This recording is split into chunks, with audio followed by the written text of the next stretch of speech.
I was never really the kind of guy who stirred the pot. At 33, I've made a quiet little life with my wife, Mia. We're both teachers. We live in a modest two-bedroom home in a sleepy town just outside of Seattle, and we spend our weekends grading papers and arguing over what to order for takeout. Nothing about our life is flashy, and honestly, I liked it that way. Peaceful, predictable. But sometimes, even when you do everything right, the chaos finds you anyway.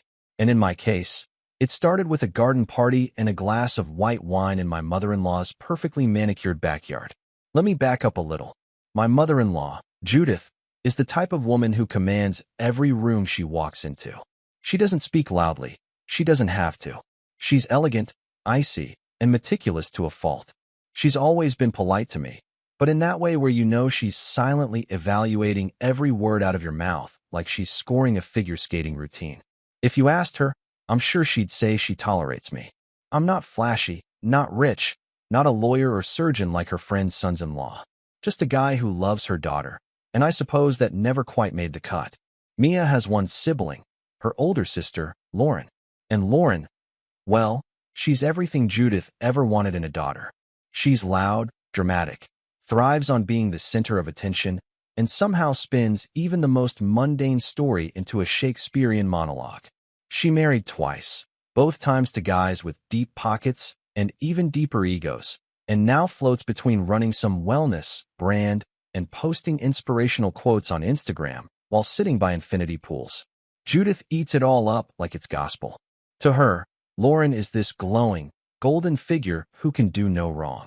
Meanwhile, Mia, stable, kind, grounded, barely registers.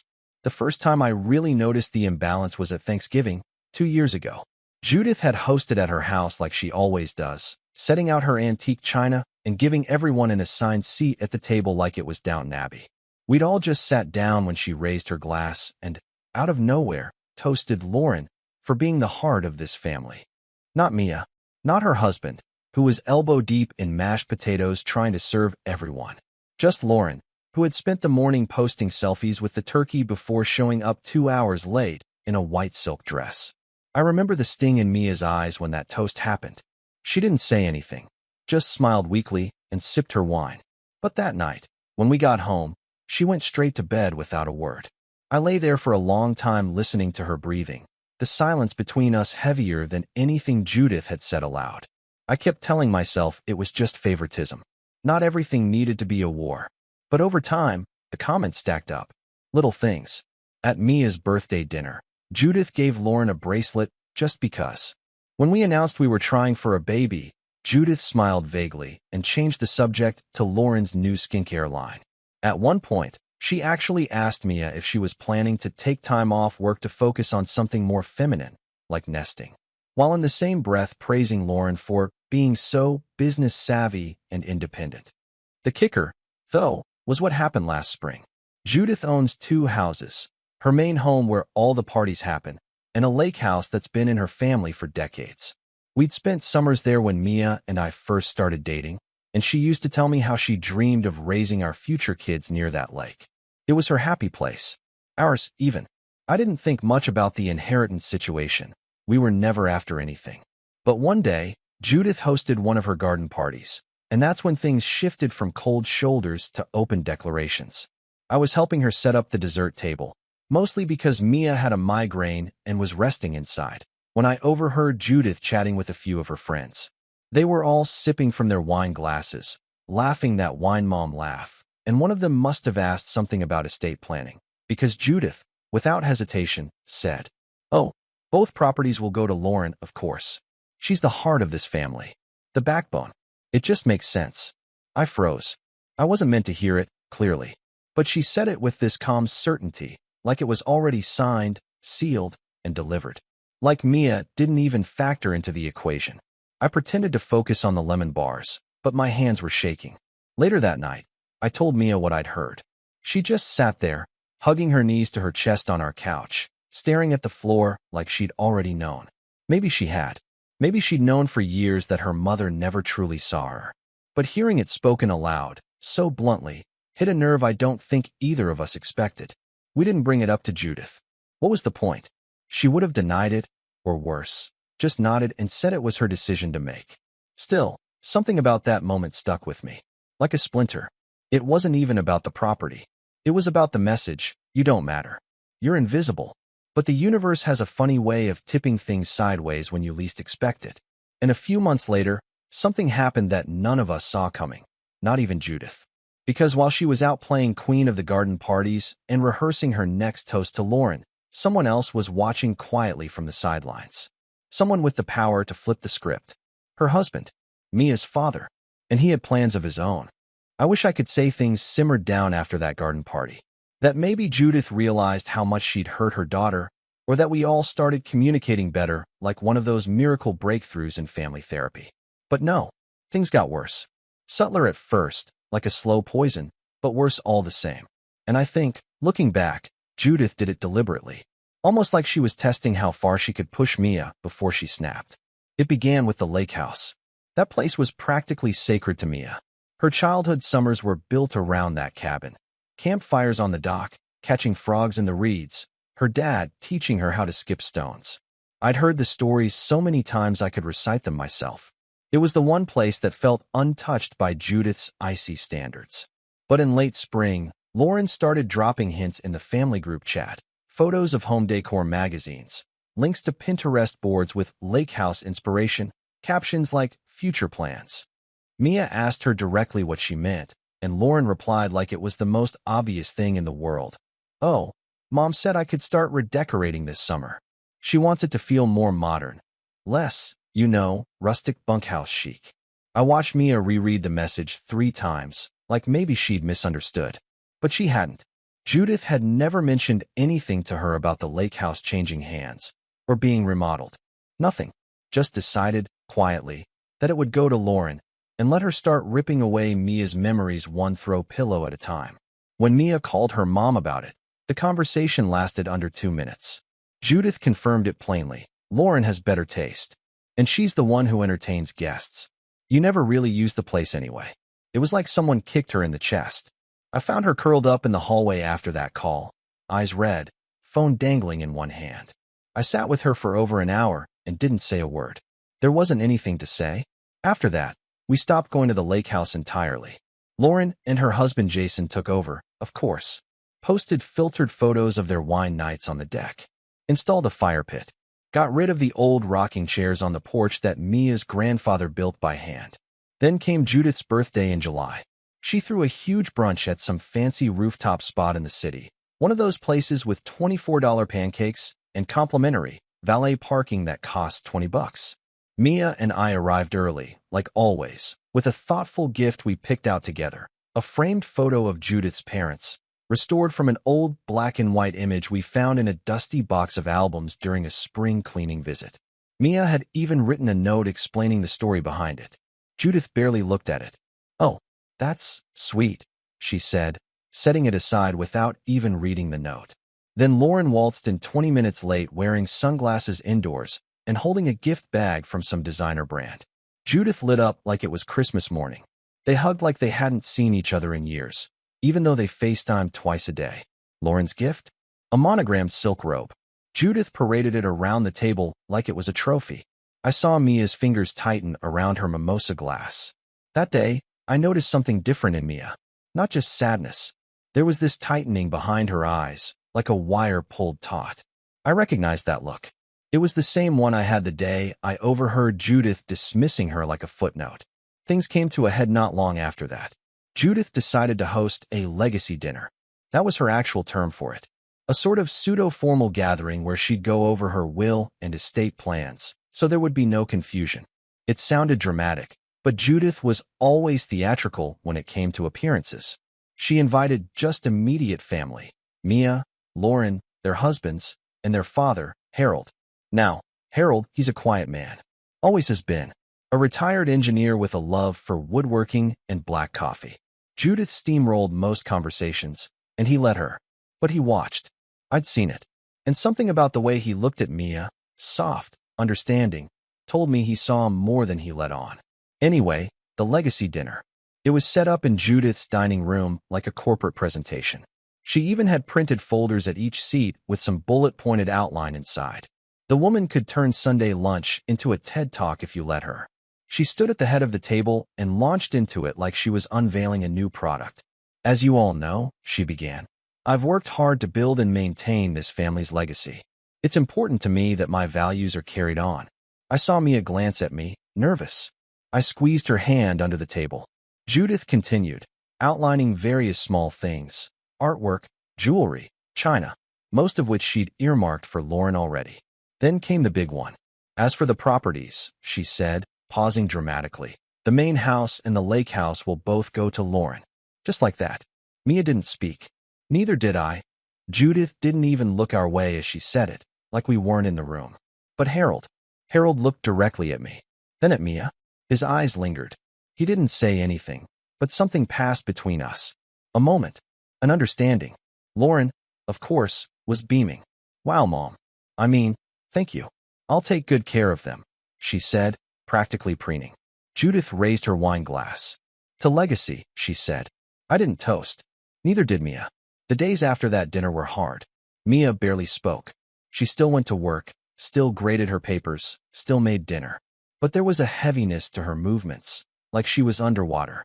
I tried to cheer her up, little things, like coffee runs or movie nights, but nothing stuck. And to be honest, I was seething. Not because of the houses, not really, but because of what it meant. That Mia's own mother had erased her from the picture of her family's future. Like she didn't belong. Then came the betrayal that broke everything. 3 weeks later, Lauren posted a video on Instagram. One of those overly polished ones with music and slow-motion filters. It showed her walking through the lake house, now completely renovated. Gone were the old quilted couches and vintage signs. In their place were sleek white walls, hanging plants, modern light fixtures. At the end of the video, Lauren sat on the porch with a mug that said, Boss Lady, captioned, New Beginnings. Can't wait to make memories here. Mia didn't say a word when she saw it. Just turned off her phone, stood up from the couch, and walked into the bedroom. She shut the door behind her. I sat there, heart pounding, watching that video on loop. Watching Lauren walk through what should have been Mia's safe place. Smiling like she hadn't just stolen her sister's soul. The next morning, Harold called me. It wasn't a long call. He didn't say much. Just asked if I could come over alone. Said it was important. His voice was calm, but there was something urgent under it. When I arrived, he led me to his study. This old room filled with books and dust, and that smell of cedar he always carried. He didn't sit. Just stood by the window, looking out at the backyard. I saw what Judith did, he said quietly. I didn't answer. Just waited. She's always favored Lauren. I kept hoping she'd grow out of it. But, well, you see how that turned out. He turned to me then, eyes heavy with something that felt like guilt. I can't undo what she said at that dinner, he said. But I can make sure your wife isn't erased from this family. Then he opened a drawer, pulled out a manila envelope, and handed it to me. Inside was a deed. To the lake house. Signed. Notarized. Transferred. To me. I blinked. Looked up at him. She doesn't know, he said. She thinks she controls everything. But I bought out her share of the lake house years ago, after some disagreements. She was more interested in the main house anyway. This one was mine to give. I didn't know what to say. My mouth went dry. Don't tell Mia yet, he added. Wait until the right moment. Let her have this when she needs it most. I left that day with my heart in my throat and the envelope tucked inside my coat like it was a live wire. And I knew something had changed. Judith might have thought she won. Might have thought she could sculpt the future in her image and cast aside anyone who didn't shine the way she wanted. But the foundation she stood on was starting to crack. And I had just been handed the first hammer. It took me a few days to even process what Harold had done. I'd never been the kind of person who held secrets, especially not from Mia. We told each other everything. That's what made us work, even when everything else felt like it was unraveling. But this wasn't just a secret. It was a bomb, a gift and a curse, all at once. Every time I looked at the envelope, I felt the weight of it in my chest. Not just the property it represented, but what it meant, the trust Harold had in me. The quiet rebellion he'd launched against the woman he'd spent over 3 decades married to. He didn't scream or demand recognition. He just made a move and let it sit. A move that might change everything. But still, I waited. Meanwhile, life at home had taken a turn I wasn't prepared for. I thought the worst of it would be watching Mia grieve the loss of her mother's love, but grief is strange. It doesn't always look like tears or angry outbursts. Sometimes it looks like emptiness. She was shutting down. Not dramatically.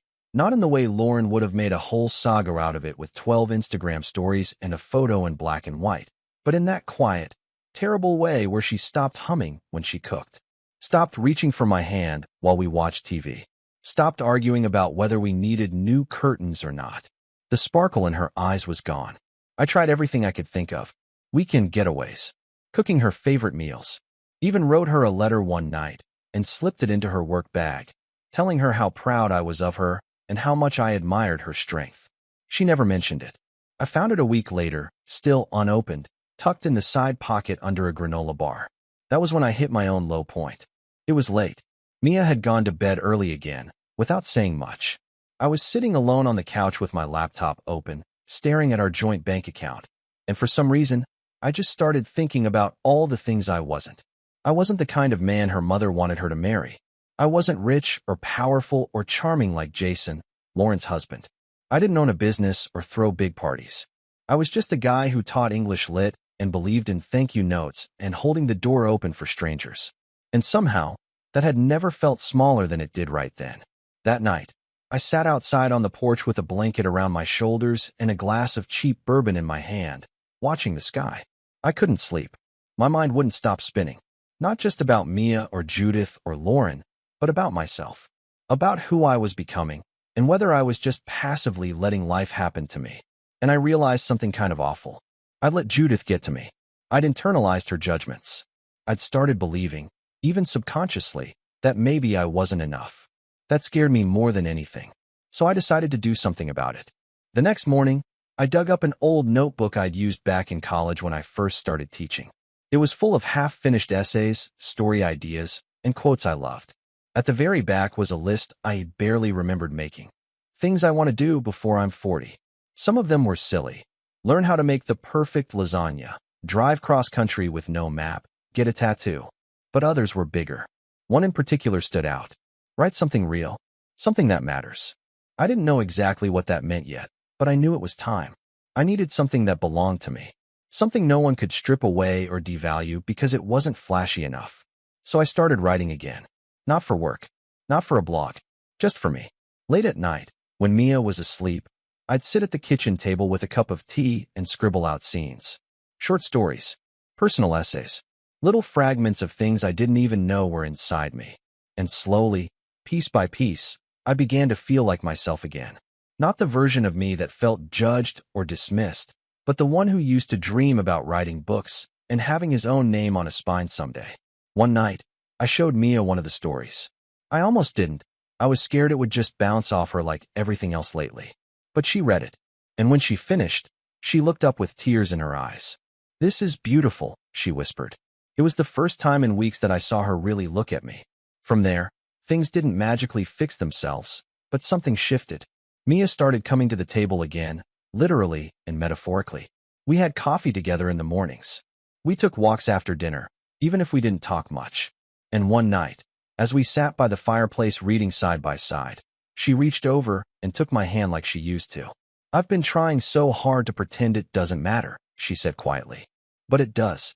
What she did, it broke something in me. "I know," I said. "I don't want to let her win. I don't want to carry this forever."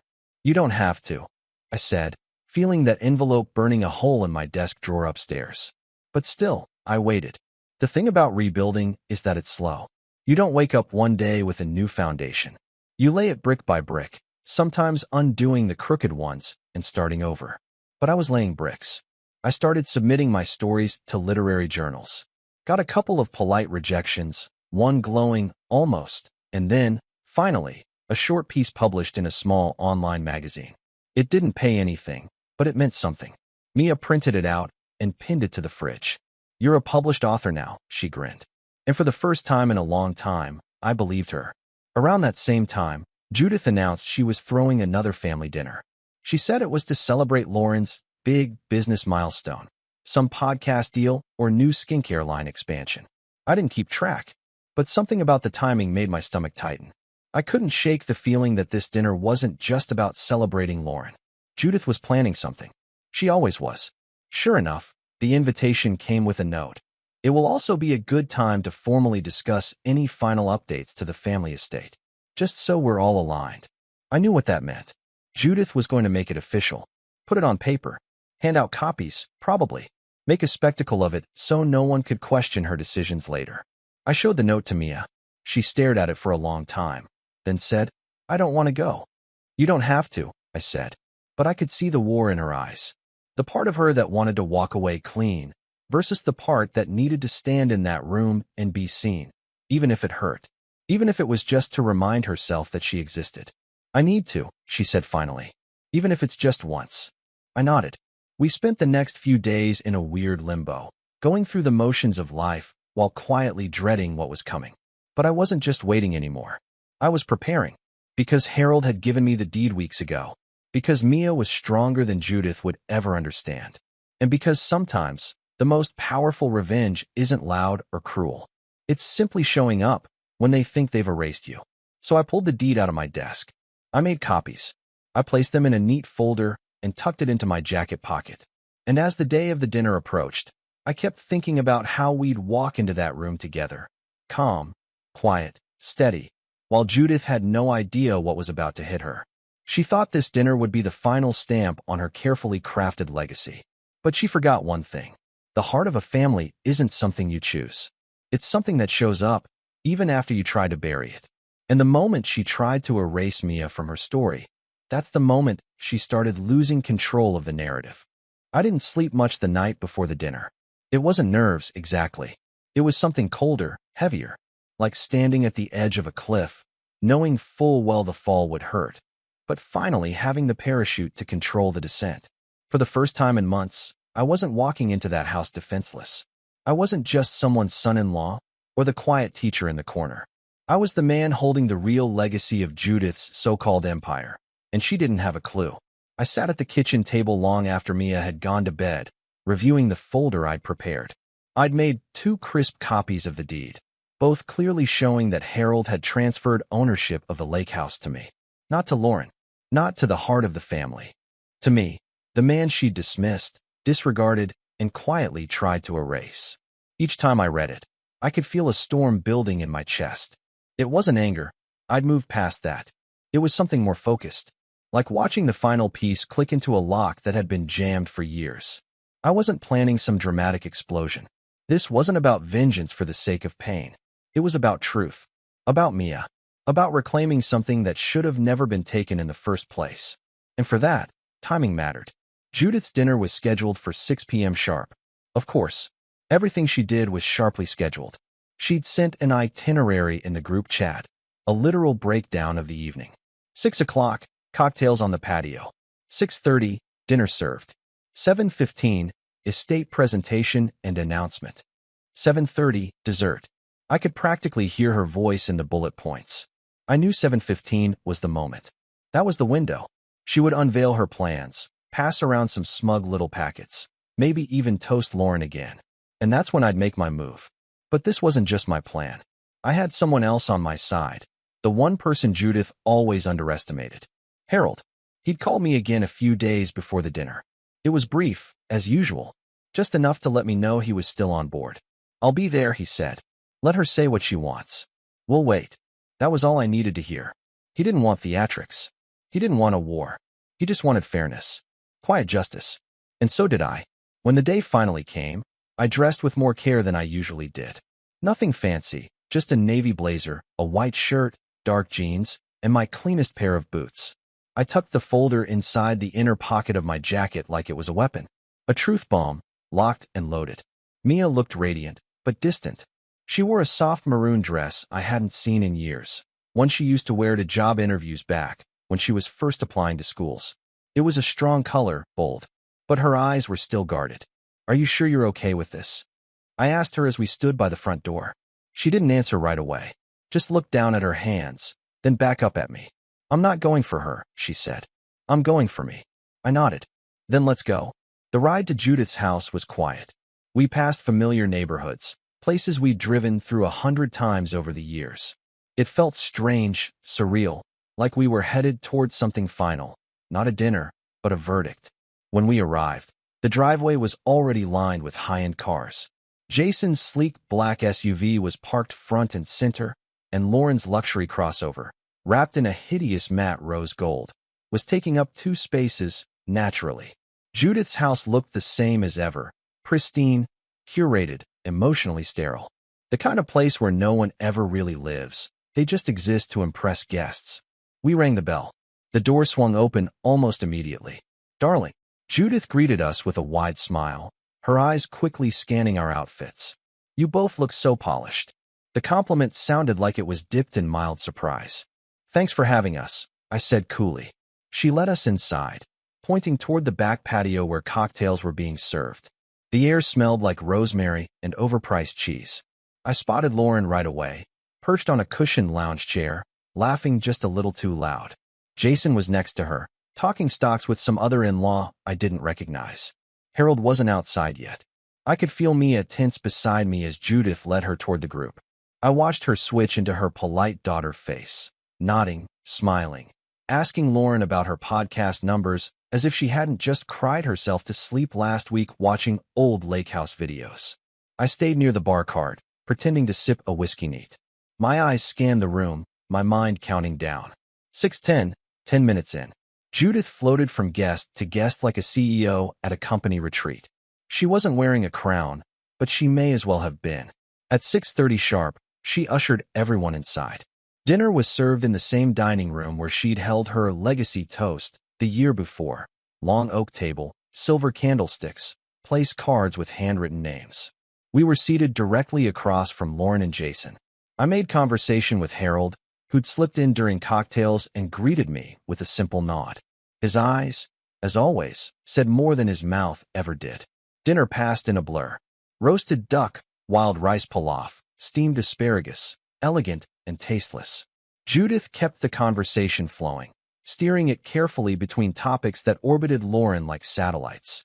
Her business, her latest interview, her upcoming retreat in Bali. I watched Mia's face. She was holding together, but just barely. Then, at 7:15, almost to the second, Judith stood up and tapped her wine glass with a spoon. "Everyone," she said, smiling. "Thank you so much for joining us tonight. Before dessert, I wanted to take a moment to formally go over a few estate matters. I know, it's a bit serious, but it's important."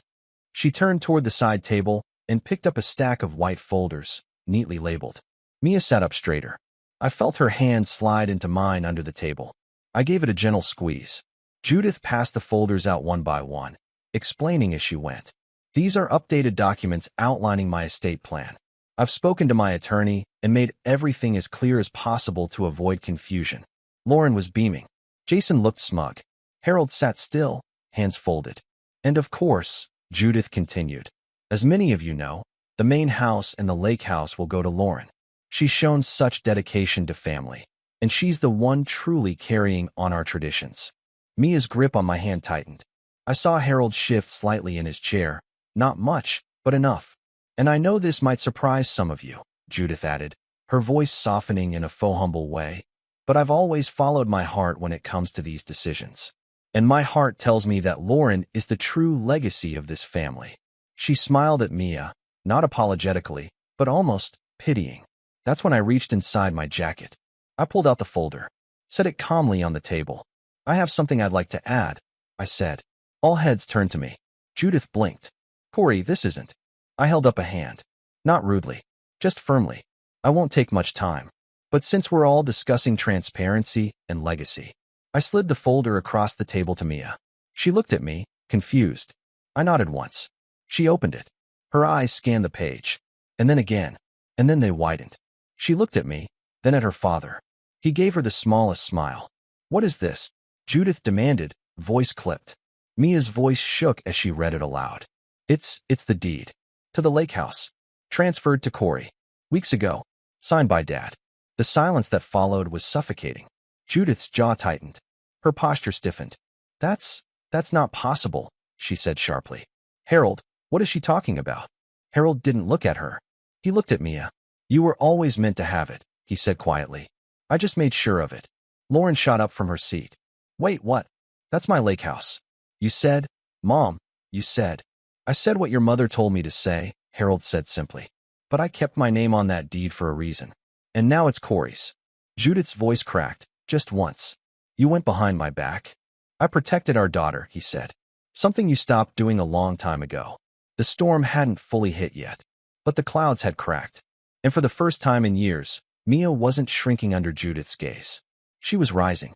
Judith had always been good at regaining control. She could twist a conversation with one carefully chosen phrase, reel the spotlight back to herself with a single arch of her eyebrow.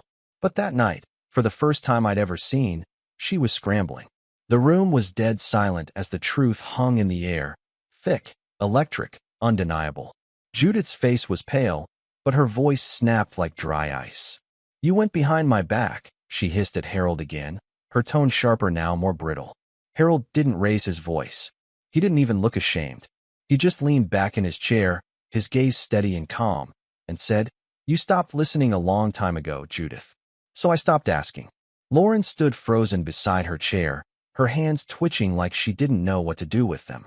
Her eyes darted between Judith and Harold, then to Mia, then to me, like she was waiting for someone, anyone, to tell her this wasn't real, that the rug hadn't just been yanked out from under her in front of the whole family. But it had. I looked at Mia. She was still holding the deed in both hands, her eyes locked on the paper like it might vanish if she blinked. I don't think she'd processed it fully yet, that the place she thought had been ripped from her had been hers this whole time, that someone had believed in her enough to fight for it behind the scenes, that after all the years of being treated like an afterthought, she had been the one chosen. Judith finally broke the silence again. This is insulting, Harold. You undermine me. You embarrass me in my own home. You're tearing this family apart. He shook his head. No, Judith. You did that. You did that every time you told Mia she wasn't enough. Every time you made her invisible. I just gave her what you were never going to. Lauren snapped then. This is crazy, she shouted. You can't just give it away. Mom said it was mine. I looked at her, and for the first time since I'd known her, I saw the cracks. The tears threatening to spill. The disbelief. She was so used to winning by default, it never even occurred to her that the finish line might move without her permission. I'm sorry, Lauren, I said, and I meant it in a way. But it's not yours. And it never was. She turned to her mother. Do something. Judith's lips pressed into a thin line, the fury radiating off her in waves. This is not over, she said coldly. I'll take this to court if I have to. Harold raised an eyebrow. It's been legally transferred. The deed is notarized. Go ahead. Judith stared at him, her nostrils flaring. You're siding with them? Over your own wife. He took a deep breath. I'm not picking sides. I'm doing what's right. You made your decisions. I'm making mine. I could tell Judith wanted to keep arguing, wanted to claw back the conversation and paint herself as the wounded one. But she must have realized there was no audience left. The room wasn't reacting anymore.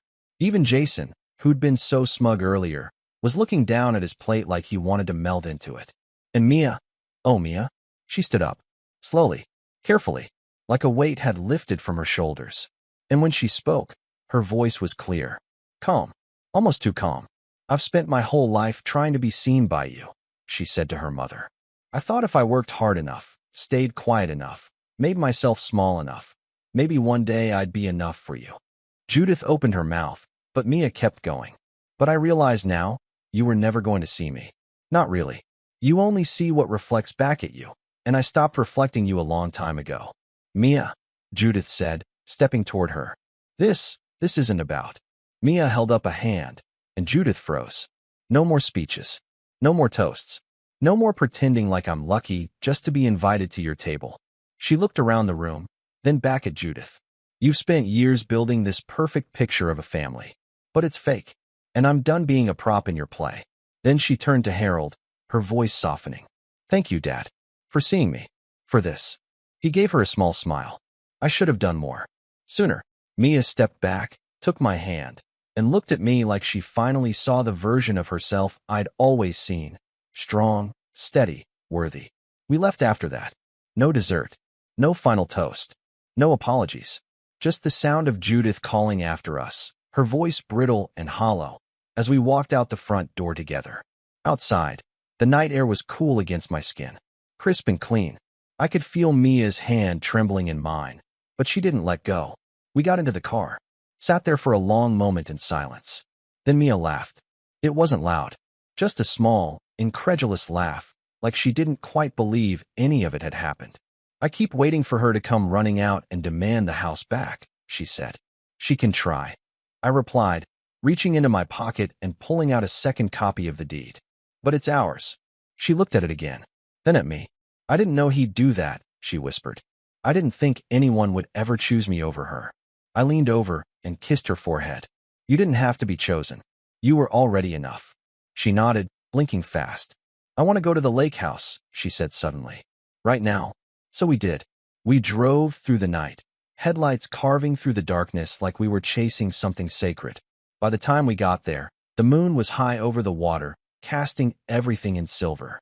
We stood on the porch together, the same porch where Lauren had filmed her smug little Instagram video, now just a memory that no longer had power. Mia turned the key in the door and stepped inside. It still smelled faintly like cedar and old fabric. Some of the new renovations Lauren made were visible, modern lamps, updated counters. But the soul of the place remained. We stood there for a long time. Then Mia walked into the living room, sat on the couch, and let out a deep, full breath. It sounded like peace. In the weeks that followed, the fallout from that dinner was seismic. Judith, unsurprisingly, tried damage control. She sent Mia long-winded emails, half apologies wrapped in passive aggression, trying to guilt her into reconsidering the tone she'd taken. She called Harold repeatedly, begging him to fix this, but he didn't budge. Lauren unfollowed us on every social platform. She posted vague quotes about betrayal and snakes in the grass, then quietly took down all her lake house content. Harold, meanwhile, started spending more weekends at the cabin, sometimes just for the day, sometimes overnight. He and Mia began rebuilding something I thought had long been lost. Not just a father-daughter bond, but something gentler, steadier, something real. Mia and I decided to keep the house just as it was. We didn't undo Lauren's updates. We didn't strip it down and start fresh. Instead, we layered our life over it. Photos of our own, little souvenirs from trips, cozy blankets, mugs with mismatched handles. We made it ours. One morning, while drinking coffee on the porch, Mia said, "You know, I don't think she'll ever admit she was wrong."